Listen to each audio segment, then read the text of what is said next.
تستغربوش لو قلت لكم ان احنا لما نغسل الفراخ ونشم ريحتها ونشم ريحه الفراخ المعروفه دي تبقى مغسوله غلط. الغسيل الصح ليها ان احنا نغسلها ونصفيها، ولما نشمها ما نشمش ليها اي ريحه حتى لو ريحه الفراخ المعروفه. تعالي اقول لك على غسيلها الصح من الزفاره. بوله واحط فيها ورق من اللورا وكباب صيني وحبهان وقرنفل، اي توابل عندك صحيحه حطيها، ورق من البصل الاخضر او بصل عادي، شريحتين ليمون وزعتر او روزماري الموجوده عندك، ربع كوبايه من الخل، وحوالي لتر من الميه البارده. تكون مجهزه الدبابيس غسلاها بميه وملح كويس جدا، سيبها في المحلول ده 10 دقائق. تعالوا نشوف بعد ال10 دقائق لون الميه بقى عامل ازاي، مع اننا غسلناها كويس قوي بالميه والملح. هو ده اللي انا بقول لكم عليه، المحلول ده هيفتح لون الانسجه من الداخل ويمنع اي زفاره وتكتلات لزجيه او دمويه. بجد المحلول ده هيفرق معاكي جدا، والاهم من ده كله ان احنا نغسلها ونصفيها، نشوف لونها من جوه قد ايه نضيفه، ولما نشمها ما نشمش ريحه اي فراخ خالص، ما تشميش اي ريحه. لو شميتي اي ريحه تبقى مش مغسوله صح، وما شميتيش ريحه تبقى مغسوله حلو جدا وما فيهاش اي زفاره. جربوا الخطوه دي وقولوا لي رايكم. صحتين وهنا يا رب.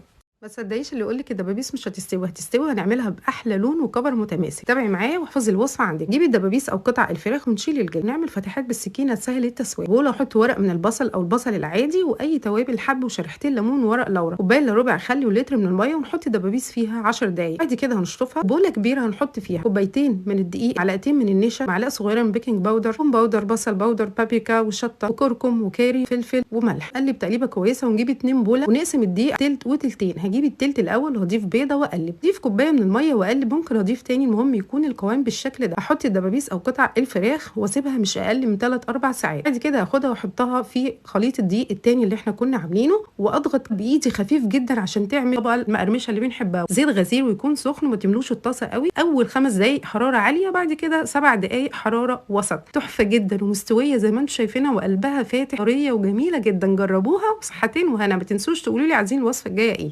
هنعمل احلى فراخ مقرمشه او كنتاكي في البيت، بس اعملوا الخطوات اللي هقول لكم عليها دي وهتطلع نتيجه ممتازه جدا. كفر متماسك ولون ذهبي تحفه.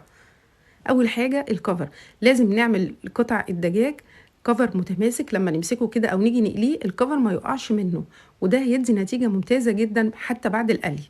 لما نيجي نسويه طاسه الزيت لازم يكون الزيت غزير، وكمان تبقى الحراره عاليه جدا في الاول.